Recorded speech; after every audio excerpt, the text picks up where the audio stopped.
င်္ဂလာပါမရှင်စုရနာနေကျေးဇူးလိုက်ပါတယ်အမလေးအမကိုစိန်တယ်လေးတွေကပြပြီနော်ဟုတ်မလက်စွပ်လေးရလားဟုတ်တယ်ညီမလေးဒီပုံလေးဟာဟုတ်လှရမအဲ့ဒါလေးဒါလေးကစိန်သားလည်းလှရနော်ညီမလေးဟုတ်တယ်ညီမလေးတို့စီမှာလေ natural diamond first quality စိန်ပြူသားတစ်မျိုးတွေကိုဒါသုံးပေးထားမှာလို့စိန်သားလေးတွေကမိဆွာပြီးတော့ရမ်းလာတယ်မှာဟုတ်တယ်စိန်သားလေးတော်တော်ကွာရနော်ဟုတ်တယ်ဟုတ်လေဒီငကားလေးကပြပေးပါလားနော်ဟုတ်ဒါလေးလားနော်ဟုတ်တယ်သူလည်းရွှေထူးပြန်နော်ဟုတ်တယ်အဲ့ဒါရွှေချိန်ဆိုလို့ရှိရင်လည်းတစ်ချက်နဲ့9ပိတ်ကျော်6ပိတ်ဝန်းကျင်တော့ပါတာရွှေရည်ကလည်း73ပိတ်ရခောက်19ကသုံးပေးထားမှာရွှေရည်လည်းကောင်းတယ်ဒါလေးကမနဲ့ကြောက်တော့နည်းနည်း6နေနော်အော်ရရင်ညီမလေးတို့ကကိုပိုင်ပလင်နဲ့ရှိရမို့လို့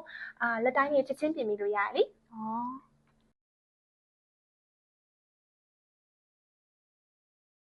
အခုလိုမျိုးစိန် quality ကောင်းရွှေတူတူနဲ့ဝန်ဆောင်မှုကောင်းတဲ့ရမနာဆိုင်ကိုရှာနေရဆိုလို့ရှိရင်တော့မင်းတို့ရဲ့ရွှေစုရတနာကိုတတိယလိုက်ပါတော့နော်